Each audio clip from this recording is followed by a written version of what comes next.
You discern my going out and my lying down. You are familiar with all my ways. Before a word is on my tongue, you, Lord, know it completely. You hem me in, behind and before, and you lay your hand upon me.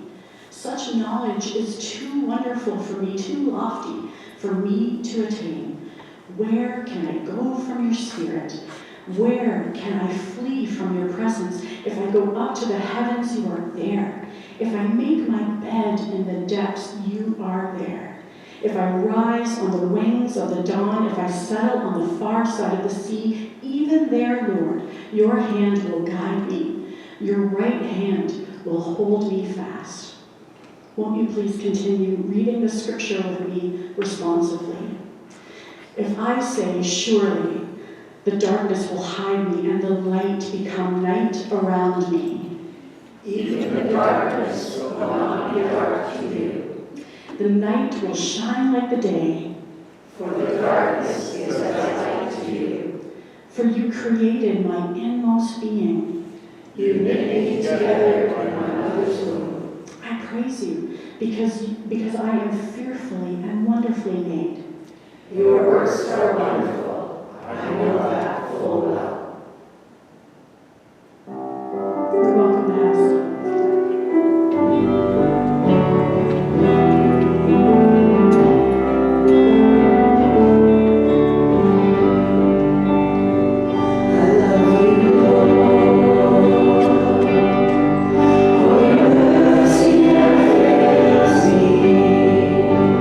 All my days I've been held in your hand.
song we'd like to sing.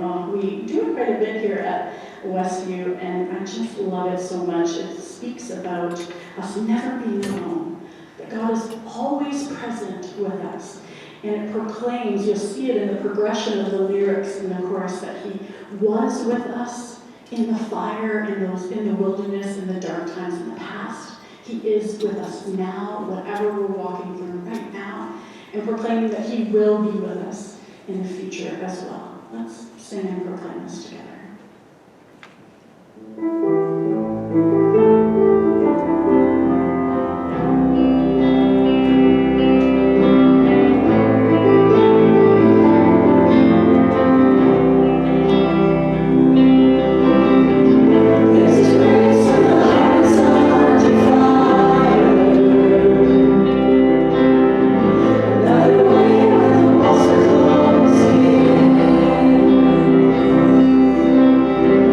Better look at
And you are here with us right now. And you're always with us. You meet us just exactly where we are. And you walk with us through any challenge. And we are so grateful for your love and attention and for the saving grace of Jesus Christ. We pray this in his name. Amen.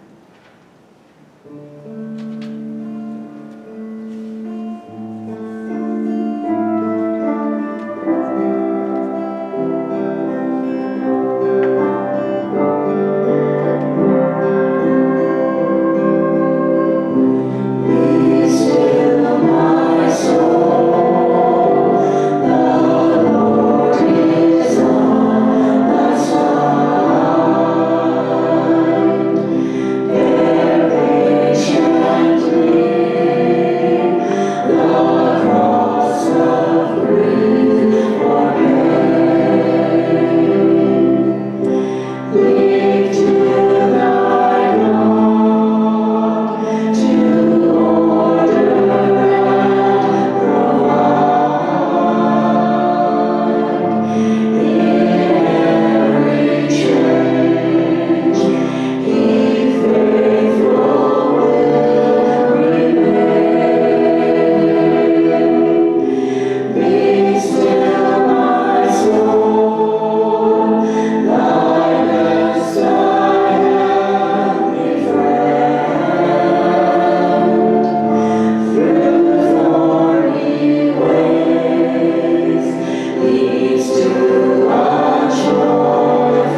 Leanne, I'd love to invite you to come up. Looking forward to hearing from you.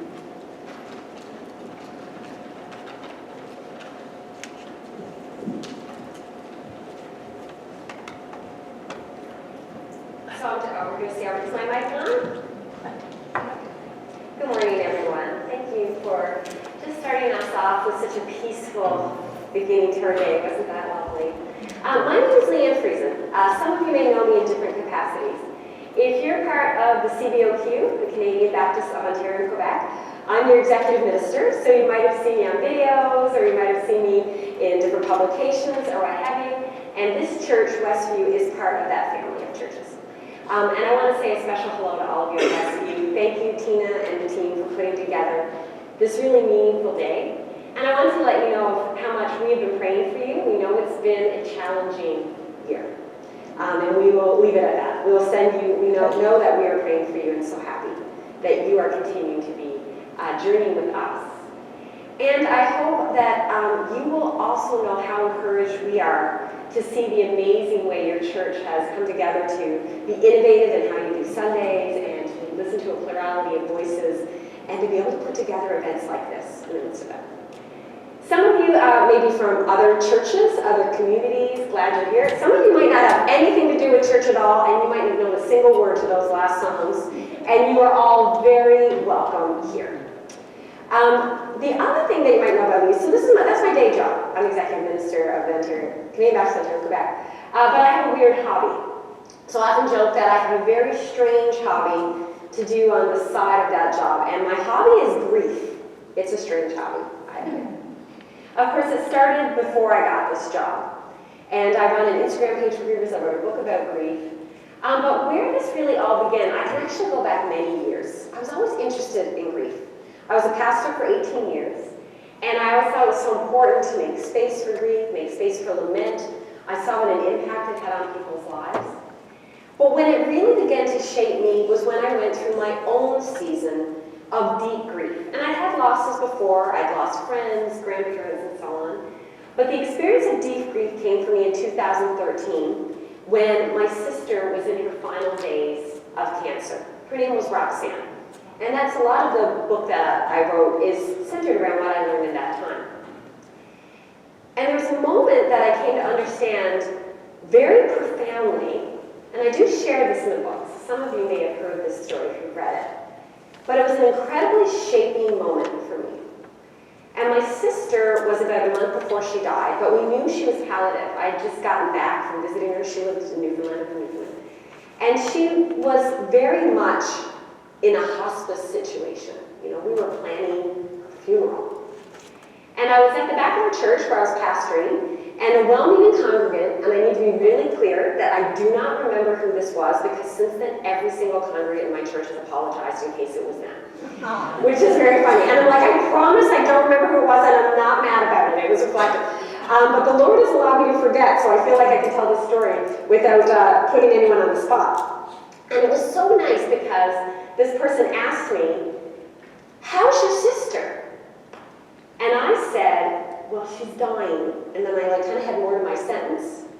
And the person went, "Oh, don't say that."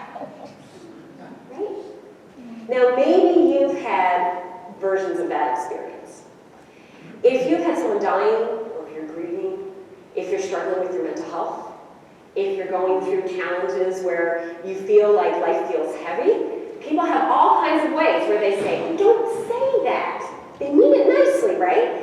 Focus, and sometimes it sounds like this, focus on the positive. Have you heard that one? Or think of all the good things in your life. And as time went on, and my sister did die, because she was dying. And then as I was grieving, I learned that for grievers and people in difficult times, that there's all kinds of versions of "don't say that," like the ones I mentioned, right? Which could include like, "Oh, it's been a year, I didn't think you would still be sad." Right? And here, see, these are my people, you all get it here, right? Or versions, or things like, oh really, I didn't think you were that close to them. Or all these ways we sort of try to downplay, and what we're really trying to do is make ourselves more comfortable. I want to be clear that I know this person had good intentions, right? They weren't trying to be unkind. In their mind, they were saying, there's still hope she could get better. But what I experienced in that moment was the sense that there wasn't really room for my grief. And that's what I want to talk about today, giving room for grief in a world that wants to crowd it out. Because our world doesn't really like making space for grief. I shouldn't say they don't know how. Sometimes they don't know how, or they think they are and they aren't really, or they just kind of don't want to because it's uncomfortable. And I'm going to talk about a few things that I think making space for grief looks like. And I want to start by saying grieving room means making space for all grief. Now, grief is our response to loss. And some of you here may be grieving because of someone who has died. And that is a profound loss, and it's a unique form of grief. So we don't compare this one to others, but there are other things we grieve. I'm hoping we can be a bit chatty today. Is that okay? Sometimes I'll be talking to what are other things that we lose, that we grieve? Go ahead, just yell out, yeah. Our children. Our children, do you not, when they move away? When they move away or when they decide that they want to move away, it's not ready for mommy, but it's ready for them. My son is in grade 12. Pray for me. I'm anticipatory grief, yeah. Mm-hmm. Anyone else want to grieve? Job, you lose a job. Anything else? Your pet, yes, a pet might pass away. Your health, right? You might have a situation where you get a chronic illness or another illness and it's not, and now you can't use your body as you once did. All kinds of things that we grieve. I want to suggest that we can grieve a loss of safety when our world feels tumultuous. A lot of what we're feeling in our world right now is grief. We have this loss that we felt really safe, and maybe now we feel a little less safe. So grief is our response to loss, and grief can look like a lot of things. And grieving room means making space for all kinds of grief. And I want to see if you recognize yourself in any of these kinds of grief. So ambiguous grief, these are all like official terms. I'll just touch on them. Ambiguous grief is grief for something that is not necessarily clear. So for example, a child runs away and you don't know what happens to them. Or someone passes away and the body's never found. Those kind of things can lead to really ambiguous grief. Should I grieve? Can I not grieve? Disenfranchised grief is grief that's maybe not honored or appreciated or given room culturally, historically. So for example, maybe you're grieving for someone who wasn't a very good person. Maybe they passed away, maybe they were in prison, maybe they were a criminal. And then everyone says, well, you shouldn't be sad about that. Miscarriages are a really common form of disenfranchised grief. Pregnancy, loss, that we never really made space for culturally. I think that's shifting in our culture, which is a really positive thing. But interestingly enough, often when I do workshops with some version of this, it's amazing how many women who are in later seasons of life will actually confess miscarriages to me after this talk that they didn't tell anyone about for 50 years, because there was no room. Cumulative grief, let me pause here for a minute. This is one that when I share, so often people will go, oh, I didn't have a word for it. Cumulative grief is when you have one loss after another. And so, your father dies, and 3 months later you lose your job, and a month later your dog dies. And you're like, I didn't even cry when Dad died, and then my dogs died, and I can't get out of bed. And sometimes it's because of bills, or sometimes it happens the opposite way. Sometimes Dad dies, and then 2 months later Mom dies. And you go, I was so caught up in grieving for Dad, I felt like I didn't even get a chance to grieve for Mom, or the other way around. Like Mom passed away, and then we were so busy looking after Dad that I realized I never grieved for my mother. And so sometimes what cumulative grief can mean is that it can feel like there's parts of our grief that we didn't get to grieve for, or we might suddenly go, I'm having a really extreme reaction to what I would have thought was a small loss, because it's cumulative, or there's just the reality that we have all these losses on top of each other and we're exhausted with grief. Delayed grief is grief, often sometimes connected to cumulative grief, is grief that we experience far later. So maybe our mother died when we were 12 years old. And when we were 12, we grieved as a 12-year-old grieves. And then we turn 25 and we have our first baby, and suddenly we're crying about Mom not being there for our baby every single day. Or maybe, just like I said, maybe we were so busy looking after Dad when Mom died that all of a sudden we realized 2 years later we never grieved for Mom. And now we're grieving. And delayed grief is real and important grief. And if you suddenly find yourself needing to grieve for something that happened 50 years ago, there's room for that grief. This is what giving grief rooms mean. I'm going to pause a little bit longer on the last one. Anticipatory grief, and we'll discuss this in a little bit. Anticipatory grief is when we're grieving for a death that's not yet happened, or an event that's not yet happened.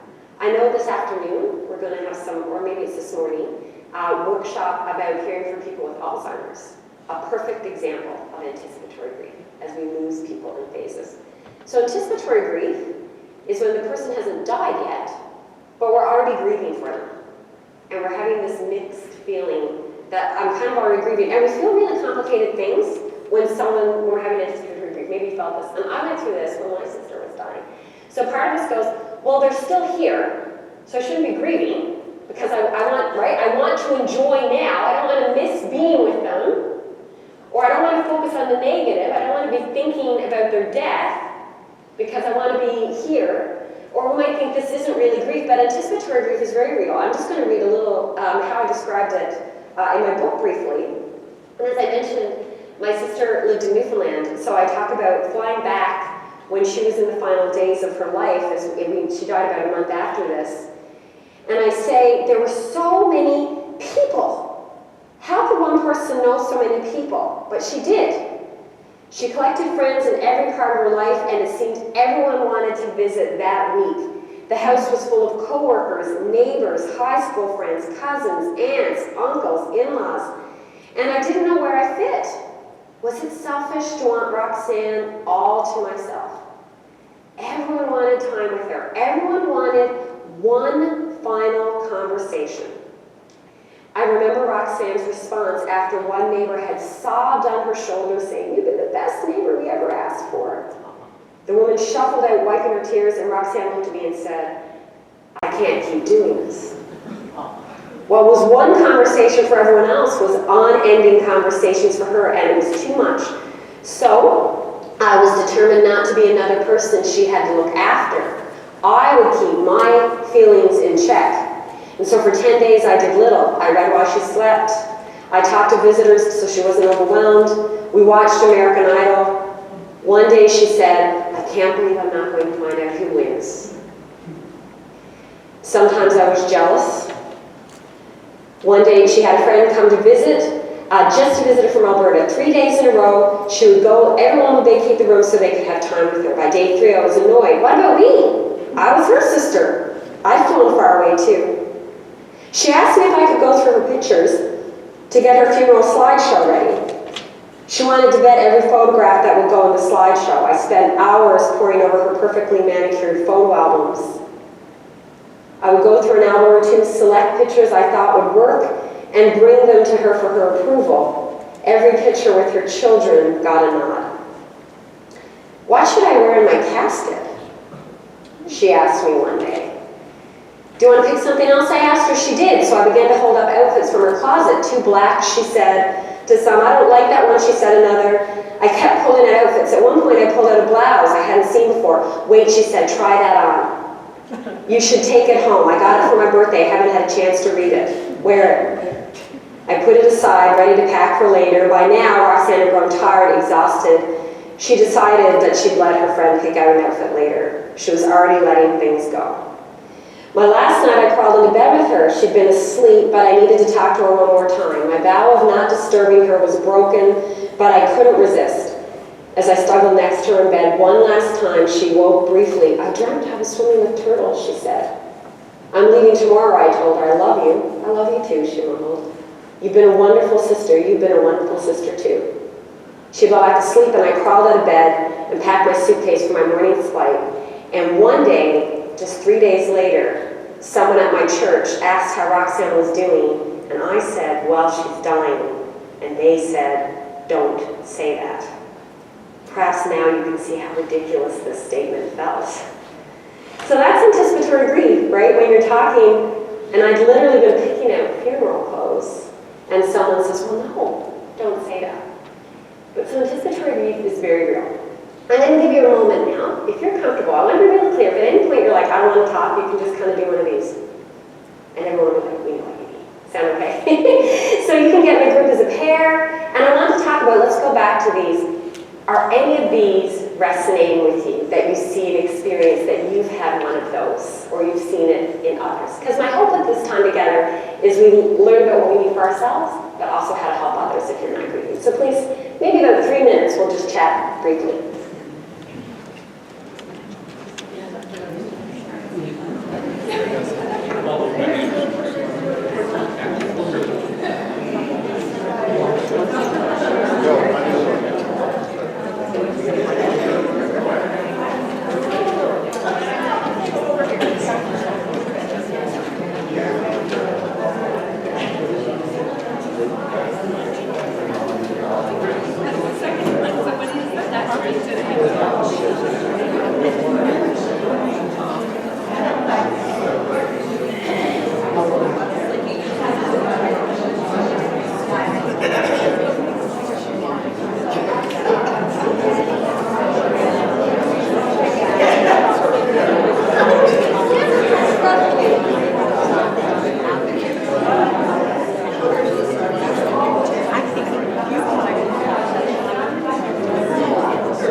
We'll do about 1 more minute, so if there's something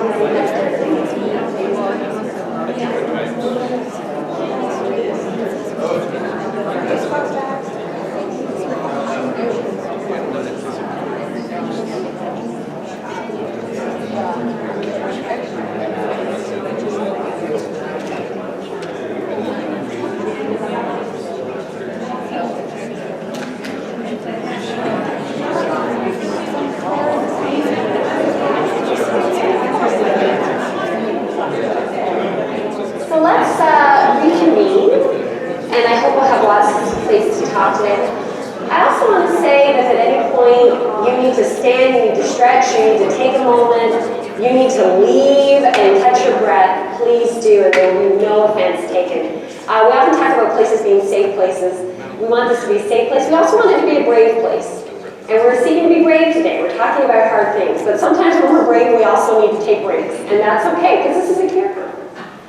So I'm sure that we would have recognized ourselves in some of these. Did you see some of these in your life? There's one other type of grief I want to talk about. Especially, I think some in this room will particularly have lived through this. And that's the grief we can carry on others' behalf. So today some of you are here, you're newly grieving. Some of you are here because you are carrying and feeling the grief that others feel. And some of you are in caregiving professions. I just want to give an example. Yeah, here we go. So that when we talk about making space for grief, We talk about making space for all kinds of grief and all types of grievers. So there's all different people out there grieving, and one of the types of grievers are those people carrying grief for others. This is my friend James. He was a congregant at the church while I was a pastor. The whole time I was there, he was the last funeral that I did about 2 months before I left, which I think was truly God's timing.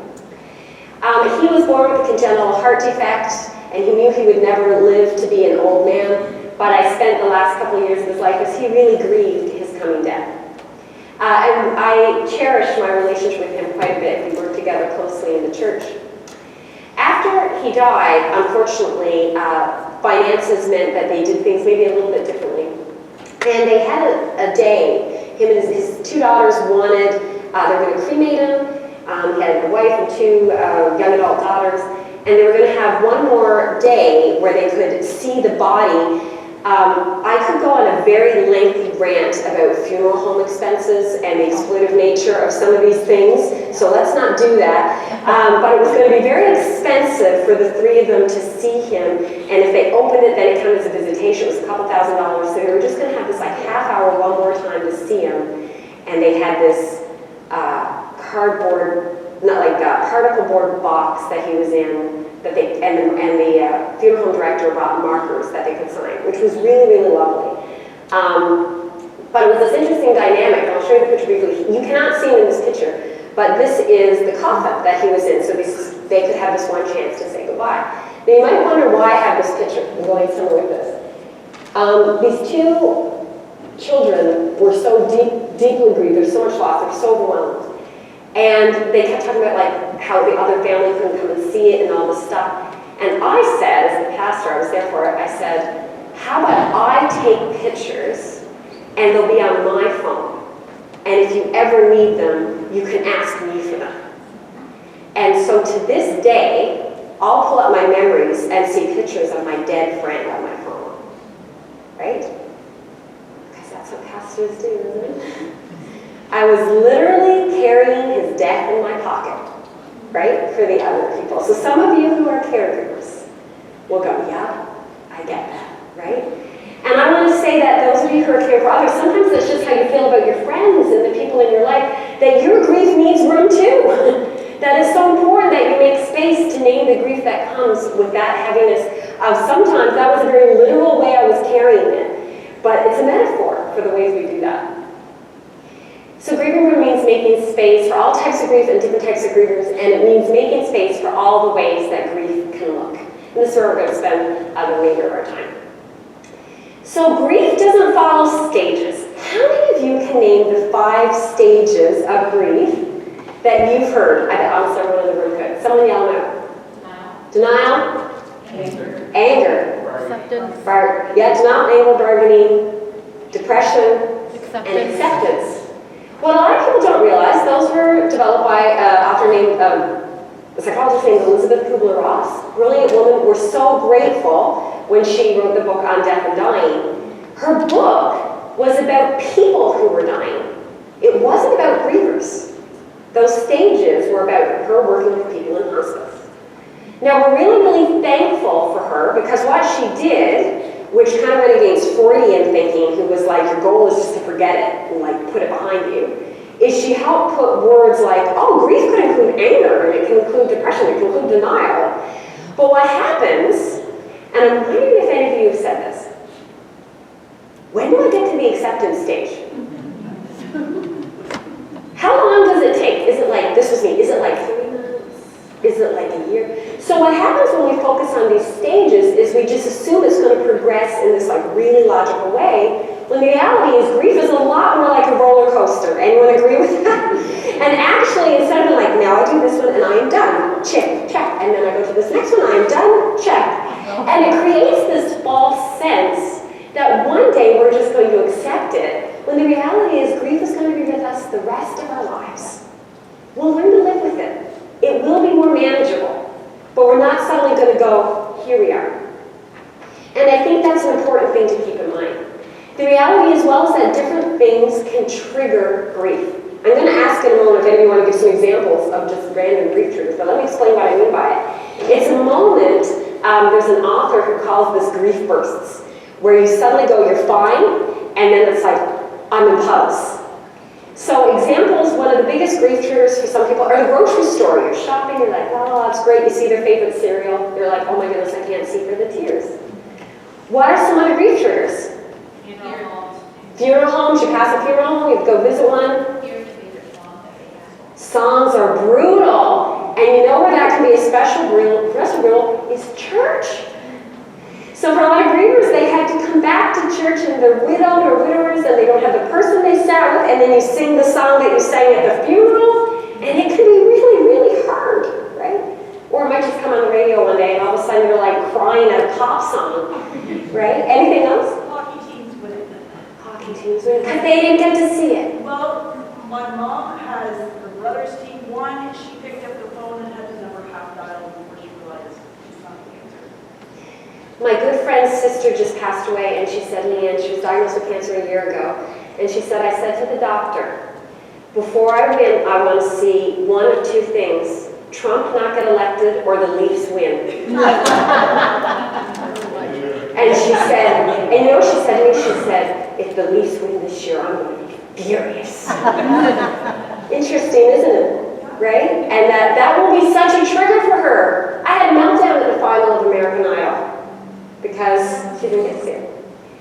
Any other examples of grief triggers? Holidays. Sorry, pardon me? I heard two things. Holidays. Holidays, so events, and sometimes random events. Dates on the calendar that other people wouldn't even know. Your first date, or the last time you were together, or the day they were diagnosed. Someone over here said one that I've already forgotten. Seeing their family and friends. Seeing their friends, their family, right? And then you're reminded. So the reality is, sometimes the grief can hit you out of nowhere. So it can go like a roller coaster. So if you're experiencing that, you are normal.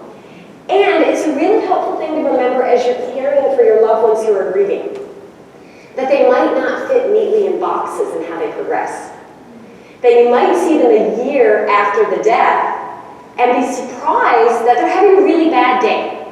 And we need to let them have those days because grief doesn't always go in a predictable pattern. Grief also can look like more than sadness. So the grief emotion that we often think of is the person's crying or they're sad. But grief can come with a lot of other emotions. One of my big ones was anger. And sometimes I was so angry in my grief. And I remember one day about a year after my sister died, being in a complete rage. Because a friend of mine, we were just having dinner, a few of us were hanging out, and he's like, oh, my brother got in town on Tuesday, and he lived overseas. And he's like, oh, I really got to find a time to see him.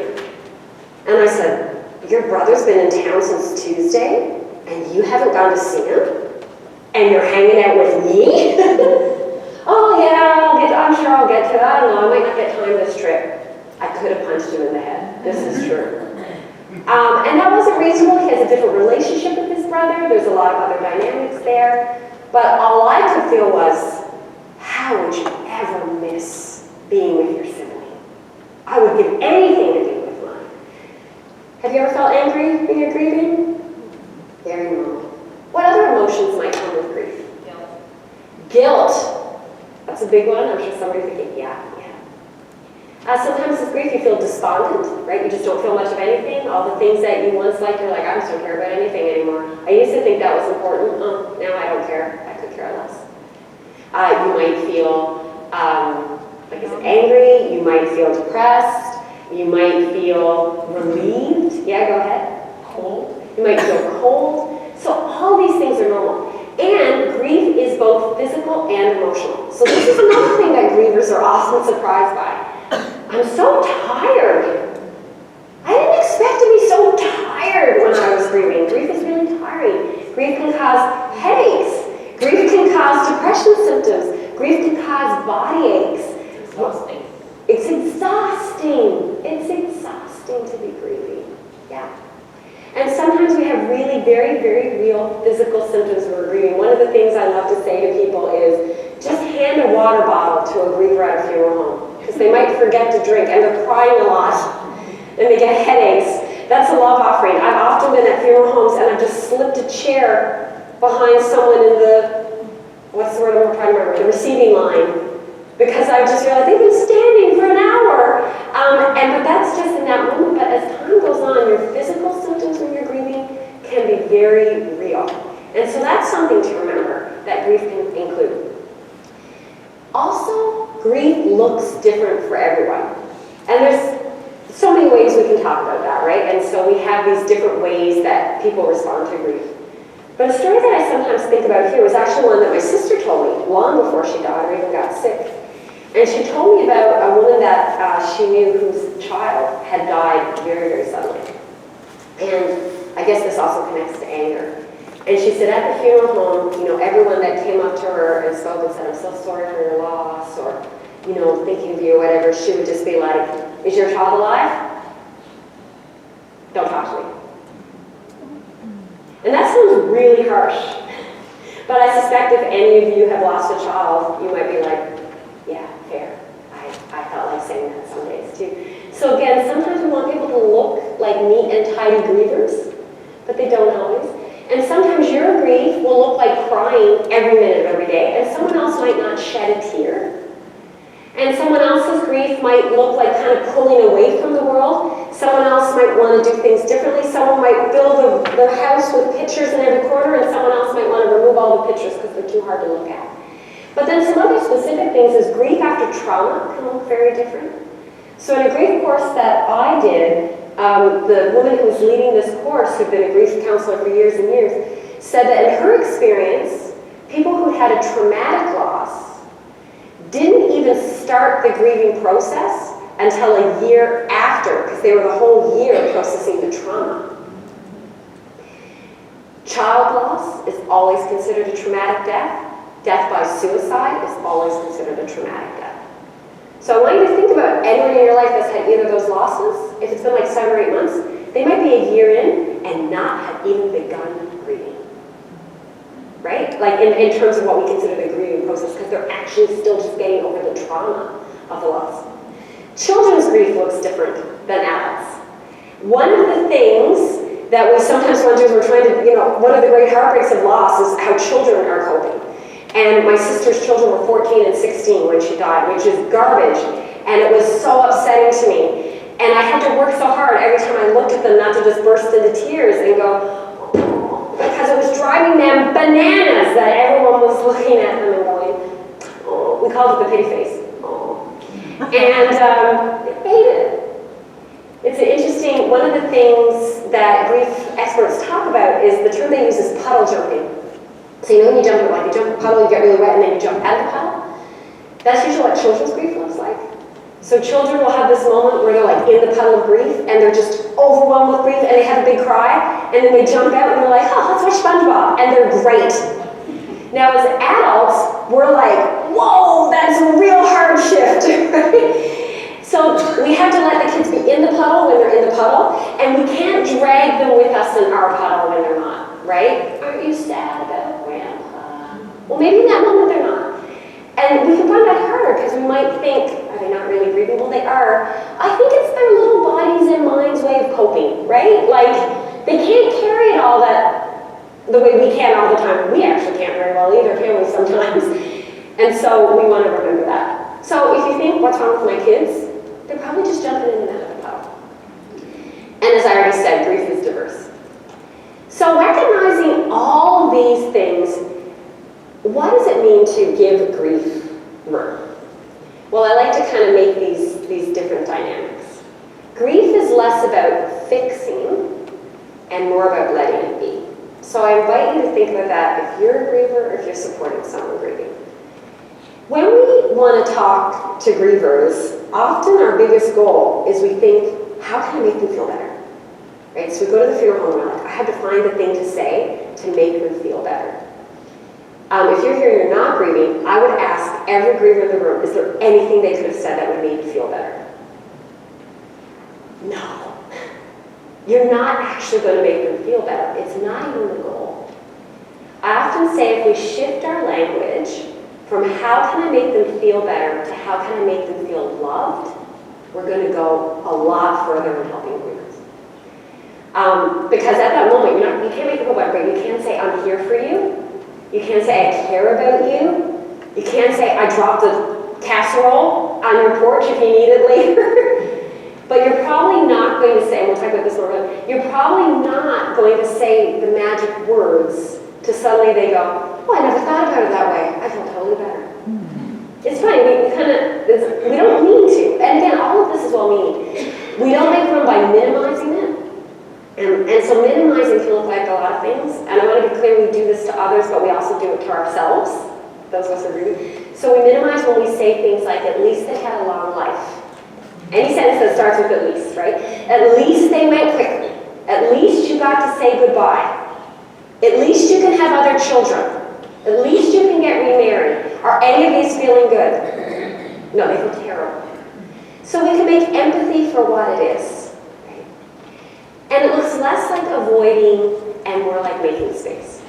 And I'll admit that in my grief, that last avoiding one was usually my favorite. And we try to do that a lot. And it's natural. We'll have moments where, like, you know what, we just want to get rid of it. And again, I've been a pastor a long time, and I feel culturally we're seeing this all the time. One of my great pet peeves, and I'm so sorry if you didn't do this, please don't hear judgment on me, I just would have loved to walk you through it, is when they say, we don't want to have a funeral because we don't want anyone to be sad. Right? So we're not going to have a service. Friends, you're going to be sad. You're going to be sad. Avoiding it will not make it less sad. Those marks and traditions will not change, right? Oh, we won't talk about it, we won't dwell on it. Or they get up at the funeral and they say things like, this isn't a funeral, this is a celebration of life, and nobody cry. Right? Of course you might cry. And I get what we're trying to do. We're trying to honor the person with joy. But let's make room for both, right? Hey, you might laugh, you might cry, all those things make sense. I want to tell you what grieving people do not need, and then I'm going to let you chat about it a bit. I've already mentioned this. If you disagree, feel free to jump out. But I've done a lot of these, and I haven't heard anyone disagree with grieving people do not need platitudes. I'd love for you, I've given some examples. Do you know what I mean by platitudes? The cliches. What are some of your least favorite grief platitudes? You must be rejoicing because he's in heaven now. He's in heaven. You must be rejoicing. He's in a better place. Okay? That's when we don't. Again, it doesn't mean we're not thankful for heaven. And often, the number of times I've had someone sit in front of me in my office and say, you know, I know they're in a better place, but I just want them here. Right? That's always the next sentence. What else? What's another platitude that we think? They're not in pain anymore. At least they're not in pain. Yeah. What's another one? I'm so sorry. You don't like I'm so sorry. It just feels too simple. It's not their fault. Interesting. Yeah. Don't take responsibility for it. Yeah. It is what it is. Yeah. It was interesting. I heard a professor one time say that they were working with this little girl, and she said, well, it was the doctor's fault because he told me, I'm sorry your sister died. So we really need to be careful with language with children, because he's like, well, he apologized, so I guess he did it. So that's an interesting dynamic. So thinking through, I say I'm sorry, I'm sorry for your loss, I'm sorry that happened to you, I'm sad for you, but following the person's lead is helpful, right? And so that's so helpful. No, I would prefer that statement. Let your friends and loved ones know and follow their lead. Some of those really cliche ones that we just really need to stop because they're not helpful, they're also bad theology, like God only takes the best. Sorry, I guess God doesn't like all of you, he didn't take you yet. There's weird theology around that. God's making another flower for his garden, terrible garden. Like, these are strange statements that say bad things about God and are also not helpful, right? Grieving people, I already mentioned this, they don't need easy answers. So sometimes, they'll say, why did God allow this? And then we think, well, I've got to come up with an answer. But most people aren't actually looking for theological apologetics in the funeral home. Often, they just need to be heard, right? And we might have real easy answers. They just need space to know that their big questions are okay. I already mentioned they don't need to feel better, and they don't need protection from their feelings. A number of years ago, a woman from our church's grandson died. He was 3, he died of cancer. Her daughter, who had lost a son, lived in another city, and she was visiting just a couple months later. And I followed this journey really closely by Carrying Bridge, and I knew this little boy who was 3 years old loved Curious George. And we were out in Sunday school, and I was chatting with her, and there's a daycare at the church, and there's a big Curious George display. And she looked over and she went, oh, Curious George. And I said, this is years ago, I looked at her and said, oh, I'm so sorry, I should have taken it down. And I really thought, oh, Leanne, what an idiot. You knew we loved Curious George. You should have taken it down. And you can probably guess what she said. I still remember she put her hand on her and she said, no, I love things that remind me of Carter. Right? I wanted to protect her. I wanted to be like, if I don't put up the Curious George display, somehow she'll not think about her dead son. She's thinking about her son every minute of every day. Finding him in the world is a gift. So she didn't need me to protect her from her big feelings. They were really important feelings. So I'm going to invite you in our remaining time to chat about what you need and don't need to help give yourself grief room or to make that room for others. So please do that.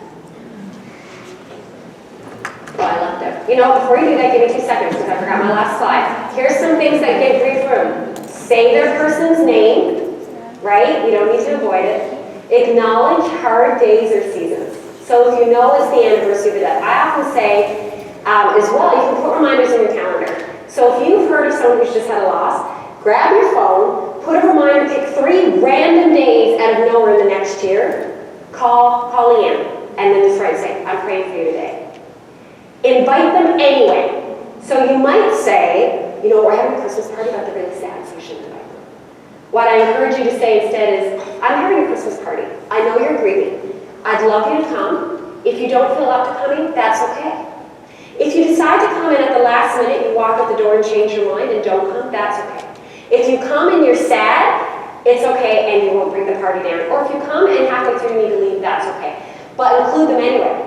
Because this is one of the things that people feel really left out of, especially widows and widowers, right? They go, I used to be invited by couples and now I'm not invited, I'm left out. Let them have hard days. So those are some thoughts, sorry, and then I'll end there. So chat about what your grief needs, what's been helpful for you and helpful for others. Thanks, everyone.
Thank you so much.